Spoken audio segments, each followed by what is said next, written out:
It's an elaborate survey indeed, isn't it? Thank you so much, Sakshi, for giving us all those details. If you actually look at the regional seat share, then there is some big dropping coming BJP's way, if we are to believe the numbers which have been published by VOTER exit poll. Mr. Anwar suddenly has this feeling that it looks like more like a Congress-sponsored exit poll. I'm sorry, I never said that. Who sponsored them or asked them to conduct the survey, they wasted a lot of good money. Okay. They lost money. They're totally botched up. I don't think so you have done anything sensibly at all. Because on 8th you will see this is going offshoot by at least by 20 to 25%. It go. Have you been reading The Secret of late? Because the affirmations that are coming from you, they clearly suggest that there is some degree of confidence in the BJP. You will see that. You will see that on 8th. Because I know, and I don't know what others feel about it. I definitely feel it's off the mark by at least by 20 to 25%. It's totally botched up. Joining us right now is Mr. Yashwant Deshmukh, all the way from Mumbai. He happens to be a psephologist, and of course he is from VOTER exit poll. Thank you so much, Mr. Yashwant. We have Mr. Anwar joining us from ruling BJP over here, and he is not believing or not willing to believe that the BJP is on the verge of receiving a big drubbing. Can you elaborate your point that you explained? Please, Mr. Anwar would like to ask you a question. Over to you, sir. Could you kindly tell me, Mr. Yashwant, as to on what basis you did this survey and how did you derive at all this kind of botched up numbers? I didn't get your second part of the question. Can you repeat the second part of the question? First part, methodology. How did you get to these kind of numbers? How do you get to these kind of numbers? Your methodology is totally off the mark. You are totally off the mark, I would say. Mr. Anwar, there will be a bit of a delay because he's coming from Mumbai. 6 seconds. Mr. Deshmukh, he's asking you about the basis. I understand, Mr. Anwar. I understand. I generally, being a psephologist, when I am downing the numbers, think from my end, I never argue with the politicians because of obvious reasons that in any elections, when we project one particular party is winning, that party agrees, and when we say that another party is losing, that party disagrees with us. So the BJP tends to agree whenever we say that BJP is winning, and BJP tends to disagree whenever we say when BJP is losing. So anyways, that's my job as a journalist, as a pollster, is to give number. Your job as a politician is to dispute them. We can always wait till A. We can always wait till A. They would like to say something about your exit poll. The 3 senior. Right. No, let him explain the methodology. Please go on.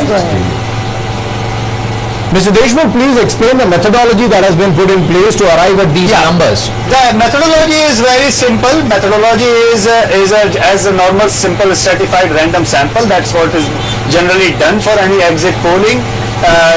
You do a spread out sample and you compute the data and you analyze it and you try to figure out how many people have voted to which, as they say that we have voted today to which party. And based on that, you compare it with the last elections, which where the vote share was, which party is gaining and which party is losing. What it seems like from our data that BJP on the whole is losing about 10 to 11 points of votes what they had got last time. For obvious reason that the majority of that vote has gone to the splinter part of the BJP, that is Mr. Yadurappa's party. They are roughly about polling about 8-9% of votes. So whatever BJP is losing is primarily because of the split of the vote. What I can say that BJP, these numbers are not good for the BJP as far as the results are concerned. But at the same time, I will also say that this doesn't look like a positive mandate for the Congress as well, for the simple reason that possibly Congress is winning by default because of a split in the BJP vote. If you can look into the elections in the last 5 years, Mr. Deshmukh, all across India, I would like to interrupt there. Basically, they were interested in the methodology. The methodology is relatively simple. There's no rocket science in the methodology. Yeah. But one of the points that they raised earlier was the fact that there could A, be a margin of error, and B, that the voter this time has held his or her cards very close to his chest. Do you believe in that? What they believe is that it's impossible for the voter to come out and say that I voted for Congress or BJP or JDS and so on and so forth. The law of probability says that if the voters are holding their cards really close to their chest, then they are probably across all party lines.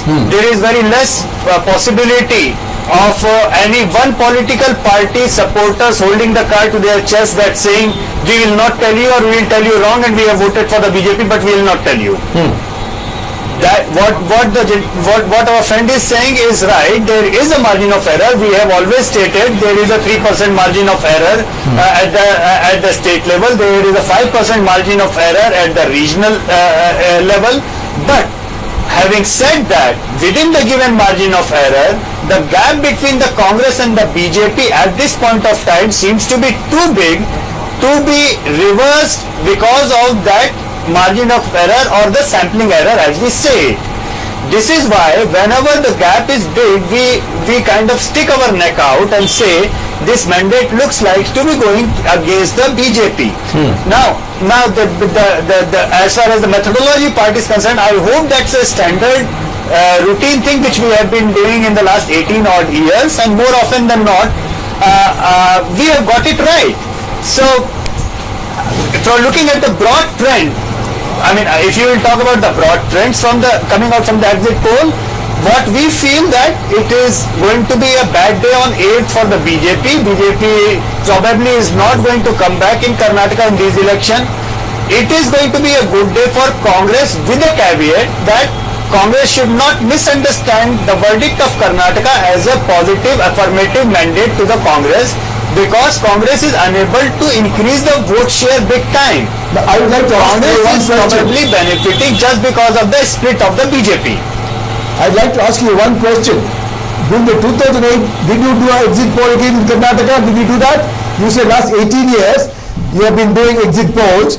Did you do it in 2008 in Karnataka?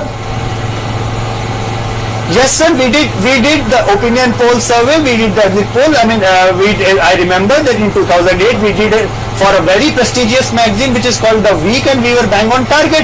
We had predicted that BJP is coming to power. We in fact even predicted that Congress is getting more votes than the BJP, but it is not going to come to power. It is one of those rare occasions where Congress is polling more than the BJP, but BJP is getting more seats than the Congress. I don't seem to have remembering your exit poll at all. You must be busy with the celebrations. Last year, all the major polls, they said 65 to 75. That's the maximum they gave for the BJP. And they have given 100 to 110 to the Congress. I'm sorry, sir. Sir, please listen to me. I'm Yes, sir. sorry to Sir, go ahead. counter that.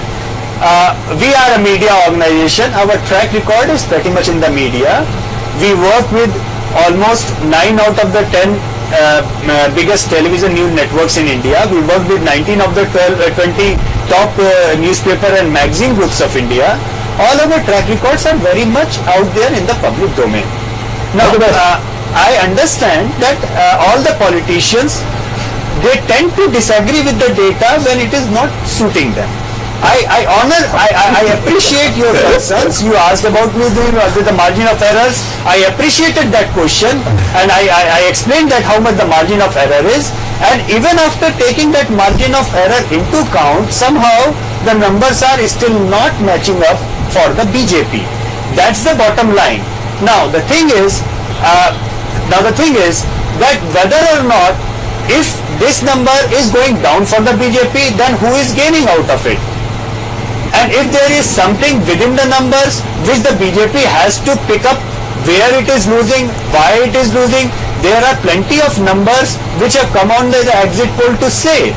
For example, the KJP's performance, our exit poll has found out, is not common across the state. KJP has performed better in certain pockets and into certain vote bank, arguably the Lingayat vote bank, where they have ate across quite a considerable amount of votes into the Lingayat votes. And the KJP has performed better in the stronghold where Mr. Yediyurappa have been pitching for. So there the KJP vote share or the split has actually given BJP a bad shattering problem over there. So for the BJP, what the BJP can look good from this is that we have maintained that time after time, especially in the case of Karnataka people have voted a split verdict plenty of times, That is, they have voted for some party in the assembly and they have voted for some party in the Lok Sabha. Mr. So Deshmukh. even after these results coming from this exit poll, I would argue for the BJP that you still can look forward to the next parliamentary election. I don't agree with the Mr. Deshmukh, these results will continue to be in the parliamentary elections. Mr. 2 Deshmukh, weeks back, sir, we have done a very major state of the nation survey where we have predicted that a big time Congress is being routed in rest of the India. Mr. Deshmukh, during our conversation with Mr. Anwar, we realized that the BJP is now ready for a coalition with JDS if there is such a situation. Did you manage to ask the electorate of Karnataka if they are ready for such a coalition? And I never said that. We asked that in the pre-poll survey. We asked that in the pre-poll survey, with the TV9 had aired a couple of weeks back, if I remember. And people at large in Karnataka did not favor any coalition government. They wanted a single party government. But if there was a chance, if there was a possibility of a coalition government, they had favored BJP with JDS, they favored BJP even with Yediyurappa, and they had favored JDS with Congress on their respective party lines. So those things are out, but given a chance, people of Karnataka won't really like a khichdi government. They would like a clear mandate government, and this is not just up to people of Karnataka. Could that change your mind? Could that statement change your mind? Majority of people in Karnataka want 5 years. a single government. Alright, Mr. Deshmukh, do stay online with us. We'll come back to you very shortly. We'll slip into a short break. 5 years. Stay with us. We'll come back to you very shortly. We'll slip into a short break at this point in time and continue this discussion on the other side. Stay tuned.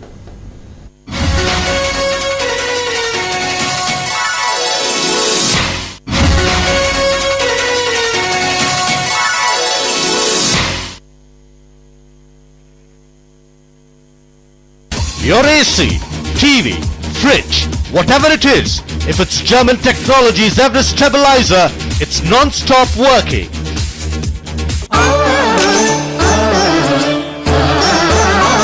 ಪೂಜ್ಯವು ನಮ್ಮ ಸಮೃದ್ಧ ದೇಶದ ಸಂಸ್ಕೃತಿ ಸತ್ಯವು ಬಹುಭಾಷಭೂಷಣ ಪ್ರಕೃತಿ ಸುಜಲಾಂ ಸುಫಲ ಸುಖದಾಂ ವರದ ಇಲ್ಲಿ ದಿನವು ಶುಭದ ನವರಾಗ ಭೋಗ ಸುಯೋಗ ಜೀವನದ ಅಮೂಲ್ಯ ಕ್ಷಣಗಳನ್ನು ಮಲಬಾರ್ ಗೋಲ್ಡನ್ ಡೈಮಂಡ್ಸ್ ನೊಂದಿಗೆ ಆಚರಿಸಿ.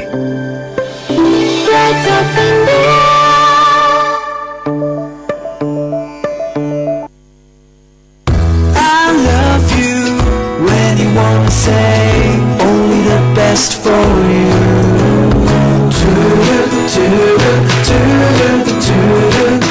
Inspired by you. Higher. Inspired by you. I'm searching for real gemstones which our Guruji suggested me to wear. Yes, go to Real Jaipur Gems and Jewel. There you will find certified energized gemstones at Real Jaipur Gems and Jewels, Jayanagar, Bangalore and T Nagar, Chennai only. For Bangalore, contact 98452-94282. For Chennai, contact 09710404440. Wow, new Nikon Coolpix. The curvaceous new Nikon Coolpix S6500. Simply wow.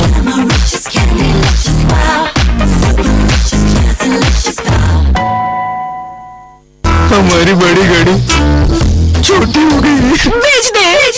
दूसरों से आगे रहना है तो पहले OLX.in free में add डालो, directly buyer से बात करो and sell at a good price.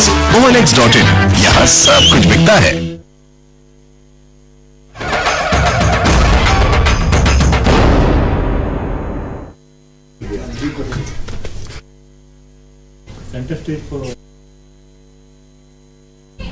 Welcome back. You're watching Newsman, and we are still debating about the possibility of Congress forming a government on its own, or possibly another coalition coming into existence. When we say another coalition, we are still looking at a BJP and JDS, which is better favored as compared to a Congress and JDS. Going back to you, Mr. Deshmukh, my colleague Bansi has a question. Yeah, Mr. Deshmukh, I have a question. Now, you spoke of this 3% margin of error. Now, my question to you is this margin of error in that 108, or has it been computed into this 108 and 118, or is it 3% below 108 and 3% above 118? So it is always computed in. It is always computed into it. This is why in terms of seat share we prefer to give you the ranges. That means when we talk about the seat, if you are talking about 108, you must talk about plus minus give or take 5 seats here and there. In terms of region, maybe more.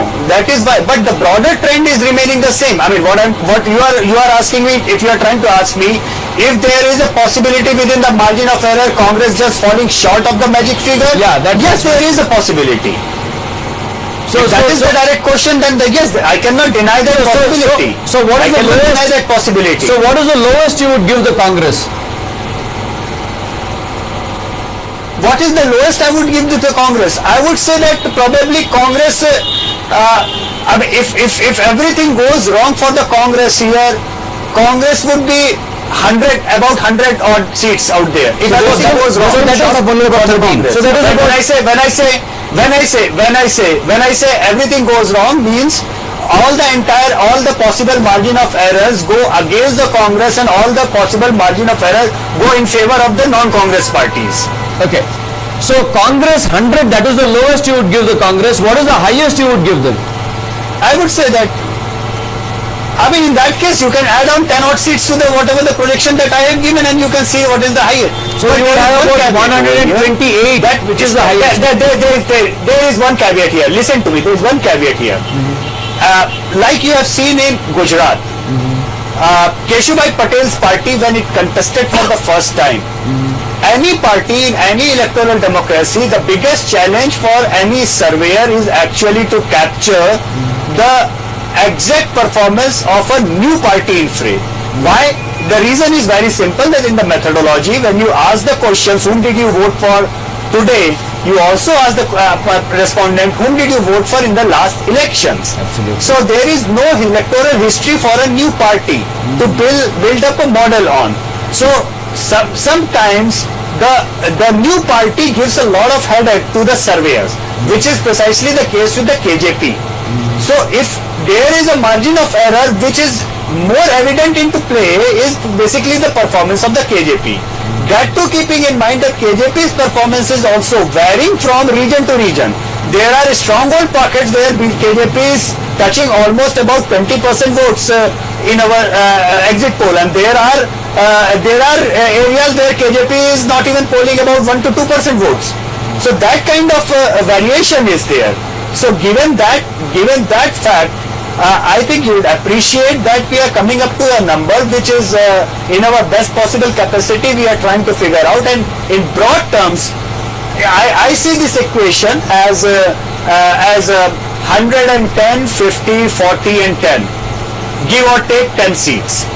In a broad situation, as a political scientist or political analyst or a journalist, this is the number which I see. But if BJP loses the votes beyond the threshold further, then the number of seats for the Congress might go unexpectedly up. If there is couple of points more loss of the BJP votes, what I'm trying to say, in other words, that if the margin of error works in a favor of the BJP, then the BJP's chances of revival or the Congress really faring very poorly is not happening that way. But if the margin of error going against the BJP, then Congress gaining a landslide is very much in. So that is where we are precisely placed. How much damage this election is not about how many votes Congress is getting. This election is all about how much damage is Yadurappa's party causing to the BJP, and because of that damage, how many seats JDS and Congress are gaining by default. This election is all about that. Mr. Deshmukh, this question is completely out of context, but maybe will provide some sort of a comic relief. Is there any hope for BSR Congress, or does Sri Ramalu and Pooja Gandhi need to look for a better career option?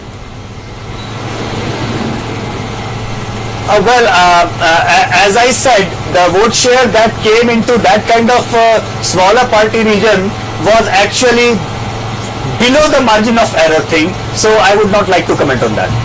So you mean to say it's below 3%? That's precisely. Fair enough. Any other major deviations or aberrations that we can expect?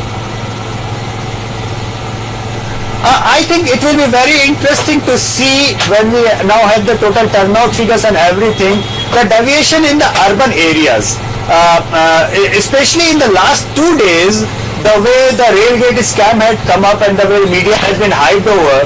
Somehow I feel that this entire debate on corruption against the BJP in Karnataka got nullified with whatever the debate on corruption is happening in the center. This is precisely the reason we don't see any big positive wave or in terms of votes for the Congress. It is very important for us, for all of us to keep to understand this. In the last 5 years, you have seen state after state after state, people of India have given a clear-cut mandate. They have never left any ambiguity in any mandate. And any party, whenever they chose in the last 5 odd years, they gave a huge swing of vote for that party. Now, Karnataka is kind of aberration in that way, because here we are seeing, looking at a party, say for example Congress, defeating the BJP and coming into power, but we are unable to see a huge swing of vote in favor of Congress. That is an aberration, and this is where I feel that the issue of corruption, the debate of corruption was, I believe, no more there, because the corruption of the UPA kind of nullified the corruption of the BJP. On the other hand, BJP getting into power, saying we are party with a difference, people looked into it and figured out, dude, they are no more a party with a difference. They are as bad or as corrupt as the Congress would be. So the entire argument of corruption is no more there. Mr. Deshmukh, another question that cropped up during the course of the discussion was about, I actually forgot the question, there are so many questions. Why don't you, one more question. would you have something to ask? There's just one little thing that I need to understand, Mr. Deshmukh. Effectively, what I can see from the data that you've given is that BJP's loss has been KJP's gain in terms of vote share. Because Congress does not gain in vote share. Not in all regions, sir, ma'am, not in all regions. If you carefully look at it, even I was curious to see that BJP's loss is KJP's gain in the north and the center of the Karnataka, but in south, I was amused to figure out that BJP's loss is also JDS gain. No, that is probably because, the KJP is not a South Karnataka party, so to speak. Doesn't have such a prominent presence there. Does not have a very... Precisely. No, but then if you are... But then the point is that vote did not go to Congress there. Instead, the electorate would choose JDS, is what you're trying to say. Yes. Fair enough. Exactly. Electorate, that swing of vote instead went to JDS rather than going to the Congress. So that is something which Congress should be bothered about. No, true. No, I'm not coming from that perspective. What I was trying to understand is with 9% vote share, KJP is managing to translate that into 13 seats. Right? And without having changed its vote share, Congress is actually managing to up the number of seats. Right? How do we explain that? Your vote share is static. It's translating into a larger number of shares, although you effectively have only a 1% swing. Ma'am, very easy to understand. Suppose me and you were contesting in the last election. I got 50,000 votes, you got 40,000 votes, I got elected. I was the winner. And in this election, my friend, the anchor who is sitting right beside you, decides to split my party, and he contests and eats away 20,000 votes of mine. So you automatically become the winner. You are still at 40,000 and I get down to 30,000 and you become the winner. Absolutely. No, so which is effectively what we said earlier, that BJP's loss is KJP's gain. No, it's not like that. It's not In 2008 elections, Indian National Congress got 35% of votes, yet we got only 82 seats. But the BJP got 35%. I think the difference here is the seats have gone up, but vote share has not gone up. I think you also missed the point. The point that Mr. Deshmukh is trying to make is that BJP's loss will be Congress's gain in this particular case because Seats KJP has got nothing to lose. KJP is starting from the ground. So anything that comes their way is a gain for them. Here there are 2 points. The BJP's loss is seats-wise Congress's gain. Vote share-wise it is KJP's gain. There is a difference here. So seats-wise Congress is gaining here. That's the point he's making. Very interesting. Yeah. No, one question I would like to... Precisely. This is the point which I am trying to make, that KJP is eating into the BJP's vote and thus handing over the victory to Congress by default. If Congress has to thank any one person under the sun, if they win this election, it is only and only Mr. Yediyurappa. Coming back to the region-wise details that you have given, one thing is very clear that across regions, be it Mumbai, Karnataka, Hyderabad, Karnataka, Central, Coastal or Old Mysore, BJP tends to lose everywhere. KJP obviously is gaining in some pockets where they have their strong presence, but otherwise most of the votes are swinging in favor of Congress. Mr. Deshmukh. Yeah, I mean, not the votes, the seats. If you look into the regional variations as well, you can figure out that the gains of Congress are not huge in terms of votes. Gains of Congress are huge in terms of seats. Well, if you Karnataka, why I am saying that? Well, if you see the change of seats, let's say in Mumbai, Karnataka, this is one area where Congress did not initially do well. But here if you see, BJP has a minus 20 if you look at Mumbai, Karnataka. Right. But if you see the vote share, it's not matching up, which was what is confusing us. No. This is all about seat share. What we have in front of us right now is only about seat share. That's a change in seats. That is the change in seats.